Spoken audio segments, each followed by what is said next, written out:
ഇവിടെ ഞാൻ എൻ്റെ ഒരു എക്സ്പീരിയൻസ് പറയാം. ഇപ്പോഴും ആ ഒരു ഷോക്ക്, കേട്ട അപവാദങ്ങൾ, അതിൽ നിന്നും പ്യുവർലി വെളിയിൽ വരാൻ പറ്റിയിട്ടില്ല. ഹായ് ഒരുവൺ. പിണറായി വിജയന് കനത്ത തിരിച്ചടിയാണ്.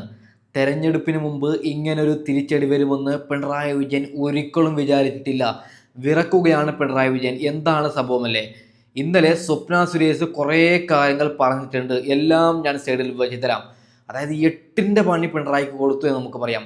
കോളേജ് സ്റ്റുഡൻറ്റ് ആ വീഡിയോ ഏറ്റെടുത്ത് സാധാരണക്കാരായ സ്ത്രീകളും ചെറുപ്പക്കാരും ഈ വീഡിയോ ഏറ്റെടുത്ത് പിണറായിയെ എതിർക്കുകയാണ്. സ്വപ്ന സുരേഷ് പറഞ്ഞത് ശരിയെന്ന് പറയുകയാണ്. എന്താണ് സ്വപ്ന സുരേഷ് പറഞ്ഞത്? ഇപ്പോൾ സൈഡിൽ വെച്ച് തരാം. അതിനു മുമ്പ് ചാനലൊന്ന് സബ്സ്ക്രൈബ് ചെയ്യണം. ഓക്കെ. പിന്നെ ഒരു കാര്യം കൂടി പറയുകയാണ്. ഇന്നലെ ക്രിസ്മസിന് കുറച്ച് ഇഷ്യൂസും കാര്യങ്ങളൊക്കെ ഉണ്ടായത് നിങ്ങൾക്ക് എല്ലാവർക്കും അറിയാൻ പറ്റുമല്ലോ. പാലക്കാട് ചെറിയ കുട്ടികൾക്ക് നേരെ ആക്രമണം ഉണ്ടായത്.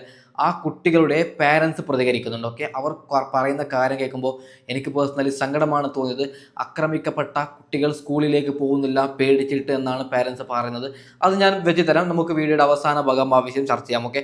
അപ്പോൾ എന്താണ് സ്വപ്ന സുരേഷിന് പറയാനുള്ളത്? ഇംഗ്ലീഷിലാണ് അവർ പറയുന്നത്. കുറച്ച് മലയാളം പറയുന്നുണ്ട്. ഞാൻ അതിനെ എക്സ്പ്ലെയിൻ ചെയ്തു തരാം. ഓക്കെ. നിങ്ങൾക്ക് ഇവിടെ ഞാൻ എൻ്റെ ഒരു എക്സ്പീരിയൻസ് പറയാം. ഇപ്പോഴും ആ ഒരു ഷോക്ക്, കേട്ട അപവാദങ്ങൾ, അതിൽ നിന്നും പ്യുവർലി വെളിയിൽ വരാൻ പറ്റിയിട്ടില്ല. They exploited everything. ശരിയാണ്. നമുക്കെല്ലാവർക്കും അറിയാം പിണറായി വിജയനും ശിവശങ്കറും കൂടിയാണ് നമ്മുടെ സ്വപ്ന സുരേഷിനെ ചതിച്ചത്. സ്വർണം കൊണ്ടുപോയെന്ന് പറഞ്ഞിട്ട് പിടിക്കപ്പെട്ടപ്പോൾ ഞങ്ങളല്ല കൊടുത്തത്, അവൾ ഒറ്റക്കാണ് കൊണ്ടുവന്നത് എന്നൊക്കെ പറഞ്ഞതാണ്. നമ്മൾ ആ വിഷയം ചർച്ച ചെയ്യുന്നില്ല. നിങ്ങൾക്ക് എല്ലാവർക്കും അറിയാൻ പറ്റുന്നതാണ്. പാവത്തെ ചതിച്ചതാണ്. ഓക്കെ. എന്താണ് സ്വപ്ന സുരേഷിന് നിലവിൽ പറയാനുള്ളത്? ഞാൻ പറഞ്ഞു വരുന്നത്, അങ്ങനെ ഒരു പ്ലേസ്മെന്റ് അവിടെ സൃഷ്ടിച്ച് എന്നെ റിക്രൂട്ട് ചെയ്ത് കഴിഞ്ഞപ്പോ ഞാൻ കണ്ട ഒരു സിനാരിയോ, ഞാൻ മനസ്സിലാക്കിയ ഒരു സത്യം, ടെക്നിക്കൽ ക്വാളിഫിക്കേഷൻ ഉണ്ടോ ഇല്ലേ അതൊന്നും അവരുടെ വിഷയമല്ല, അവരുടെ ഹിഡൻ അജണ്ട. അപ്പൊ ഈ പാടുപെട്ട് പഠിക്കുന്ന പിള്ളേർക്ക് ഓപ്പർച്യൂണിറ്റി ഇല്ല. 100% ശരിയാണ്. അതായത് സ്വപ്ന സുരേഷ് ഇനി വീണ്ടും കുറേ കാര്യങ്ങൾ പറയുന്നുണ്ട്. അത് കേൾക്കുമ്പോൾ നിങ്ങൾക്ക് ക്ലിയറായി മനസ്സിലാവും. അതായത് നിലവിൽ നമ്മൾ പഠിച്ചിട്ട് കാര്യമില്ല. കേരളത്തിൽ എത്ര വിദ്യാഭ്യാസം ഉണ്ടായിട്ടും കാര്യമില്ല, പണി കിട്ടുന്നില്ല. ഗൾഫ് രാജ്യങ്ങളിൽ പോയി തെണ്ടേണ്ടി വരുന്നുണ്ട്. ഞങ്ങൾ ഇന്ത്യയിൽ ഇത്ര കാര്യങ്ങളൊക്കെ പഠിച്ചു, എന്തെങ്കിലും പണി കിട്ടുമോ എന്ന് പറഞ്ഞിട്ട് ഒരാൾക്ക് പോലും പണി കിട്ടുന്നില്ല. സത്യം പറഞ്ഞാൽ എൻ്റെ ഒരു ഫ്രണ്ട് ഉണ്ട്, നല്ല പഠിച്ച ചങ്ങായിയാണ്, പണിയില്ലാതെ തെണ്ടുകയാണ്. ഏതോ ഒരു അക്ഷയയിൽ 6000 റുപ്യക്കോ 7000 റുപ്യക്കോ പണിയെടുക്കുകയാണ്, എന്തോ ഒരു മറ്റേ കമ്പ്യൂട്ടറിൽ. എന്താ അല്ലേ? ഓക്കെ. ബാക്കിയും കൂടി കേട്ട് നോക്കാം. കാര്യം എന്താണ്? റിട്ടയർഡ് ആയ ഒഫീഷ്യൽസിനെ വിളിച്ചു തിരിച്ചു കൊണ്ടുവരിക, അവർക്ക് നല്ല ഒരു പാക്കേജ് കൊടുക്കുക, ഒരു പവർഫുൾ പൊസിഷൻ കൊടുക്കുക, അവരുടെ ഹിഡൻ അജൻഡാസ് ഡീൽ ചെയ്യാൻ വേണ്ട ആൾക്കാരാണ് ഇവർക്കൊക്കെ ആവശ്യം. റിട്ടയർഡ് ആയ ആൾക്കാരെ തിരിച്ചു കൊണ്ടുവന്ന് വലിയ വലിയ പൊസിഷൻസിൽ ഇരുത്തി പവറും കൊടുത്ത് ഇവരുടെ ഹിഡൻ അജണ്ട ഉപയോഗിക്കാനും നടപ്പിലാക്കാൻ വേണ്ടി ചെയ്യുന്ന കാര്യത്തിന് പകരം എന്തുകൊണ്ട് യൂത്തിനെ employ ചെയ്തുകൂടാ? Swapna Suresh well planned ആയാണ് വന്നത്. അതായത് സ്വപ്ന സുരേഷ് അറിയും എലക്ഷൻ്റെ സമയത്ത് ഇങ്ങനെ പറയുക തന്നെ വേണം. ഉള്ളതല്ല സ്വപ്ന സുരേഷ് പറയുന്നത്, ഇല്ലാത്ത പച്ചക്കള്ളമാണോ സ്വപ്ന സുരേഷ് പറയുന്നതല്ല. അതായത് പിണറായി വിജയൻ കാരണം യൂത്തിന് പണിയില്ല.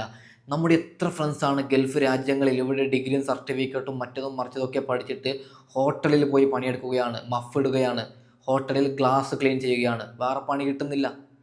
അതൊക്കെ പിണറായി വിജയൻ്റെ കാരണമല്ലേ? ഓക്കെ. ബാക്കിയും കൂടി കേട്ട് നോക്കാം. ഓക്കെ, റിട്ടയർഡ് പേഴ്സണൽസ് കുഴപ്പമില്ല, but they can be kept as mentors to the youth, to share their experience, to teach them how to go about. പക്ഷെ അവിടെ ഒരു കാര്യം നടക്കത്തില്ല. ഈ വലിയ മാഫിയയുടെ അജണ്ട, ഹിഡൻ അജണ്ട, വലിയ വലിയ സ്ഥാനങ്ങളിൽ അവരുടെ ആൾക്കാർ വന്നിരുന്നാൽ മാത്രമേ അവരുടെ ഈ ഹിഡൻ അജണ്ട നടക്കൂ. 100% ശരിയാണ്. അതായത് പിണറായി വിജയനും സംഘവും ഈ നാടിനെ ആക്രമിക്കുമ്പോൾ, നാടിനെ വൃത്തികെട്ട ഭരണം ഭരിച്ച് കാണിക്കുമ്പോൾ അവരെ പ്രോത്സാഹിപ്പിക്കുന്ന, അവരെ സപ്പോർട്ട് ചെയ്യുന്നവരാണ് കസേരയിലിരിക്കേണ്ടത്. ഇപ്പോൾ ഒരു എക്സാമ്പിൾ പറയുകയാണ്. ഒരു പോലീസ് പിണറായി വിജയൻ വിളിച്ച് പറയുകയാണ്, ഇന്ന് ഞാൻ ഈ തെറ്റ് ചെയ്യും, നീ അത് കണ്ടില്ലെന്ന് അടിക്കണം. ഓക്കെ സാറേ, ഒരു 10,000 അയച്ചതാ. അങ്ങനത്തെ ആൾക്കാരെയാണ് പിണറായി വിജയൻ വേണ്ടത്. ഇത് സ്വപ്ന സുരേഷ് പറഞ്ഞത് കോളേജ് സ്റ്റുഡൻസും കേരളവും 2 കൈ നീട്ടി സ്വീകരിച്ചു. പിണറായി വിജയൻ വിറക്കുന്നു എന്നാണ് കേൾക്കുന്നത്. ഓക്കെ. ബാക്കിയും കൂടി കേട്ട് നോക്കാം. അപ്പോ നമ്മളുടെ മക്കൾക്ക് ഓപ്പർച്യൂണിറ്റി കിട്ടില്ല. How long? എത്ര കാലം? ഈ ഒരു റിസർച്ചിന്റെ ഭാഗമായി നമ്മുടെ നെയ്ബറിംഗ് സ്റ്റേറ്റ്സിനെ കുറിച്ച് I just did A small research. regarding the unemployment in our neighboring states. And here I found something again shocking. Tamil Nadu, Karnataka, Puducherry, they are all having unemployment to a percentage of 2, 3, 4, etc. Whereas on the other hand, the same survey says Kerala is having a record-breaking percentage, that is 30 to 40. ഇവിടെ സ്വപ്ന സുരേഷ് പറഞ്ഞത് നമ്മുടെ അയൽ സംസ്ഥാനമായ കർണാടകയിലും തമിഴ്നാട്ടിലും അതായത് employment ഇപ്പോൾ പണിയില്ലാത്ത പഠിച്ചവർക്ക് പണി കിട്ടാത്തത് വെറും 2-3% എന്നാൽ കേരളത്തിൽ അങ്ങനെയല്ല 30%. അത് ശരി തന്നെയാണ്. ഞാനും ഗൂഗിളിൽ സെർച്ച് ചെയ്ത് നോക്കി. കേരളത്തിൽ പണി കൊടുക്കുന്നില്ലെന്നേ. ഒന്നാമത് കേരളത്തിൽ പണി കൊടുക്കുന്നത് ഇപ്പോൾ മാർക്കിസ്റ്റാണ്, LDF ആണ്. ഇപ്പോൾ പിണറായി അല്ലേ ഭരിക്കുന്നത്, പിണറായിയുടെ ആൾക്കാർക്കാണ്. പിണറായിയുടെ അവന് LDFൻ്റെ മകനാണോ, അവനങ്ങ് പണിയുണ്ട്. UDFൻ്റെ മകനാണോ, പണി കൊടുക്കൂല. അങ്ങനെയൊക്കെയാണ്. എന്തിനാണ് അങ്ങനെയൊക്കെ നോക്കുന്നത്? പഠിച്ച എല്ലാവർക്കും പണി കൊടുക്കണ്ടേ? ഓക്കെ, ബാക്കിയും കൂടി കേട്ട് നോക്കാം. ഇതാണോ നമ്മൾക്ക് ആവശ്യം? According to the studies of our neighboring states, that is Tamil Nadu, Karnataka, Puducherry, അവരുടെ അൺഎംപ്ലോയ്മെന്റ് റേറ്റ് എത്രയാണെന്ന് അറിയോ? 2%, 2.9, 4. But the government is doing a lot. They have acknowledged unemployment in their state. And in unemployment, what is the government of Tamil Nadu doing? Highly commendable. 100% ശരിയാണ്. അതായത് നിങ്ങൾ തന്നെ ചിന്തിക്കൂ, ഇപ്പോൾ Gulf രാജ്യങ്ങളിൽ കൂടുതൽ പണിയെടുക്കുന്നത് കേരളക്കാരല്ലേ? എത്ര ഇവിടെ പഠിച്ചിട്ട് പണി പോയിട്ടൊരു മണ്ണാങ്കട്ടം കിട്ടുന്നില്ല. ഇങ്ങനെ ആയാൽ ഇപ്പോൾ പിണറായി 3ാമത് അധികാരത്തിൽ വന്നാൽ ഒരിക്കലും വരുമല്ലോ. ഒരു എക്സാമ്പിൾ പറയുകയാണ്, നമ്മളെല്ലാവരും കൂട്ടത്തോട് ആത്മഹത്യ ചെയ്യേണ്ടി വരും. എങ്ങനെ ഇവിടെ നിൽക്കും? ആർക്കൊരു പണിയുമില്ല. ഏതെങ്കിലും ഒരു ചെറുപ്പക്കാർ ഇവിടെ നിൽക്കുന്നുണ്ടോ? ഇഷ്ടം പോലെ പഠിച്ചിട്ട് പണിയില്ലാത്തണ്ട് പോയാണ്. നേരെ മറിച്ച് കർണാടകയിലും തമിഴ്നാട്ടിലും അങ്ങനെയല്ല. പഠിച്ചവർക്ക് അതിന് ശക്തമായ പണി കിട്ടുന്നുണ്ട്. ഓക്കെ, നമുക്ക് എന്തായാലും ബാക്കിയും കൂടി കേട്ട് നോക്കാം. Highly remarkable. Industry-based skill programs, vocational training, campus to job pipelines, ഇങ്ങനത്തെ ഒരുപാട് ഓപ്പർച്യൂണിറ്റീസ് ജനറേറ്റ് ചെയ്തിട്ടുണ്ട്.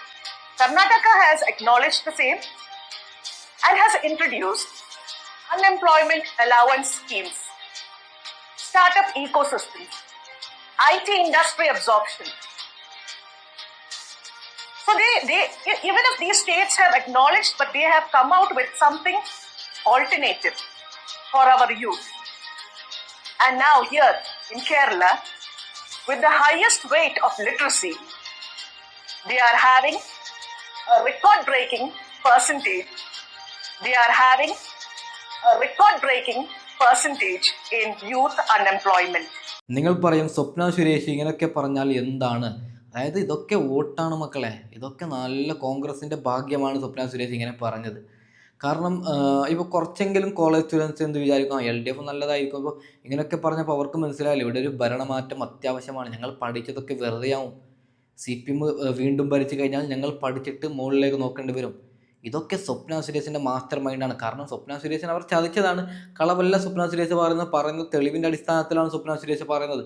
അപ്പോൾ നമ്മൾ സ്വപ്ന സുരേഷിന് സപ്പോർട്ട് കൊടുക്കണം ഈ വിഷയത്തിലൊക്കെ. ഓക്കെ, നമുക്ക് എന്തായാലും ബാക്കിയും കൂടി കേട്ട് നോക്കാം. Have you heard about ലോക കേരള സഭ? കോടികൾ ചെലവാക്കിയ ഒരു government initiative happening every 2 years, inviting all the non-Keralites across the world to Kerala to attract them, make them understand and bring their investments into their own homeland. എന്തെങ്കിലും നടക്കുന്നുണ്ടോ? കോടികൾ ചെലവാക്കുന്നത് മാത്രമേ ഉള്ളൂ. 100% ശരിയാണ്. വയനാട്ടിൽ എത്ര പൈസ കളക്ഷനാക്കി. ഞാനും നിങ്ങളും വയനാട്ടിൽ മണ്ണിനടിയിൽ വീണ് മരിച്ചു പോയ കുട്ടികൾ ആരെങ്കിലും ബാക്കിയുണ്ടെങ്കിൽ അവർക്ക് വീട് വെച്ച് കൊടുക്കണം സർക്കാർ എന്ന് നമ്മൾ അയച്ചു കൊടുത്ത പൈസ പിണറായി വിജയൻ എന്ത് ചെയ്തു? കോവിഡ് സമയത്ത് എന്ത് ചെയ്തു? പോരാത്തതിന് അയ്യപ്പൻ്റെ സ്വർണം കണ്ടു. ഇവരെയാണ് നമ്മൾ വിശ്വസിച്ച് ഭരണത്തിൽ എത്തിക്കേണ്ടത്. ഓക്കെ, ബാക്കിയും കൂടി കേട്ട് നോക്കാം. കണക്ക് മാത്രമേ ഉള്ളൂ. എന്നിട്ടും അൺഎംപ്ലോയ്മെന്റ് മാറ്റാൻ പറ്റിയിട്ടില്ല. To reduce youth unemployment in Kerala, a new strategy is happening. If we have not forgotten, we should count the number of lives our kids in college has lost during these years. Drugs എന്ന addiction പോലെ politics എന്ന addiction കുത്തി നിറച്ച് നമ്മളുടെ കോളേജിലെ സ്റ്റുഡൻസിനെ തെരുവിലിറക്കി ഓരോ agenda നടപ്പിലാക്കാൻ ഇറക്കി വിടുകയാണ്. എന്ത് ശരിയാണ് സ്വപ്ന സുരേഷ് പറയുന്നത്. ഇപ്പോൾ കോളേജിൽ ഞാനൊരു SFI കാരനാണ്, ഞാനൊരു CPM കാരനാണെന്ന് പറഞ്ഞിട്ട് പിള്ളേർ എവിടെ അടിയുണ്ടാക്കും. ആ പിള്ളേർക്ക് എന്തെങ്കിലും കിട്ടുന്നുണ്ടോ? ₹1 പോയിട്ട് കിട്ടൂല. കാരണം അവിടുത്തെ CPM SFI ആണ്, നിങ്ങൾ അങ്ങനെ പറയും ഇങ്ങനെ പറയുന്നൊക്കെ പറയിപ്പിച്ച് തെരുവിൽ, അതായത് കോളേജ് സ്റ്റുഡൻസുകളെ തെരുവിൽ ഇറക്കിയിട്ടാണ് ഇവന്മാർ വോട്ട് പിടിക്കുന്നത്. ആ സ്റ്റുഡൻസിന് ഒരു മണ്ണാങ്കട്ട ₹1 പോലുമില്ല. ആ സ്റ്റുഡൻസിന് എന്തെങ്കിലും സമരത്തിൽ കല്ലേറോ അടിയോ എന്തെങ്കിലും കിട്ടുമല്ലോ. പിണറായി വിജയൻ ഇപ്പോൾ ആരെങ്കിലും പൊക്കി പറഞ്ഞാൽ അടിച്ചിട്ടില്ലെങ്കിലാണ് നമ്മൾ പറയേണ്ടത്. അങ്ങനത്തെ ഒരു ഭരണമല്ലേ പിണറായി വിജയൻ ഇവിടെ നടത്തുന്നത്. ഓക്കെ, എന്തായാലും നമുക്ക് ബാക്കിയും കൂടി കേട്ട് നോക്കാം. നമുക്ക് ആരും പോവല്ലേ. കൃഷ്ണകുമാർ ചെയ്ത നെറുകേടിനെ കുറിച്ചും പറയാനുണ്ട് നമുക്കൊക്കെ. They get stabbed, they get harmed, and they're put behind bars for some other gimmicks. This is a wonderful strategy to reduce youth unemployment. Because when the death rate for the youth increases, unemployment also decreases. Again, Kerala produces degree holders, but not enough job opportunities. Okay, ഇങ്ങനെയൊക്കെയാണ് നമ്മുടെ സ്വപ്ന സുരേഷ് പറയുന്നത്. അതായത് ഇവിടെ പഠിച്ചിട്ട് കാര്യമില്ല, പണിയൊന്നും കിട്ടുന്നില്ല, കേരള സർക്കാർ പണിയൊന്നും തരുന്നില്ല. അങ്ങനെ അതിൻ്റെ തെളിവും കാര്യങ്ങളൊക്കെ വെച്ചിട്ടാണ് കർണാടകയിലും തമിഴ്നാട്ടിലും പണിയും എല്ലാവർക്കും പഠിച്ചവർക്ക് അതിനർഹിച്ച പണി കിട്ടുന്നുണ്ട്. ഇവിടെ അങ്ങനെയല്ല. നല്ല രീതിയിൽ പഠിച്ചിട്ട് ഹോട്ടലിൽ പോയി മഫിടേണ്ട അവസ്ഥ വരുന്നുണ്ട്. നല്ല കാര്യമാണ്. സ്വപ്ന സുരേഷ് സമൂഹത്തിന് നല്ല മെസ്സേജാണ് തരുന്നത്. അപ്പോൾ നമുക്ക് കൃഷ്ണകുമാറിൻ്റെ കാര്യം നിങ്ങൾക്ക് എല്ലാവർക്കും അറിയാൻ പറ്റുമല്ലോ.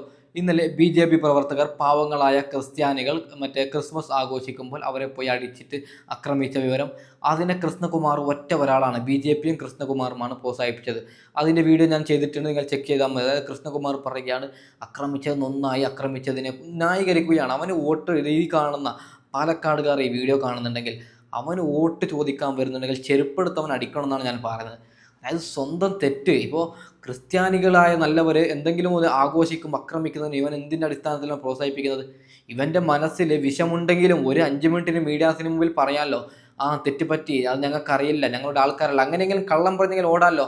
ഇവൻ ആക്രമിച്ചവരെ പ്രോത്സാഹിപ്പിക്കുകയാണ്. നാണവും മാനവും ഇല്ലാത്തവൻ. അവൻ്റെ ശരീരത്തിൽ വിഷം മാത്രമാണ്. ഞാനൊരു കാര്യം പറയുകയാണ്, നിങ്ങൾ BJPക്ക് വോട്ടിട്ടാൽ 8ൻ്റെ പണി കെട്ടും, ഉറപ്പാണ് ഞാൻ പറയുന്നത്. കേരളം ഇല്ലാതാവും, UP ആവും കേരളം.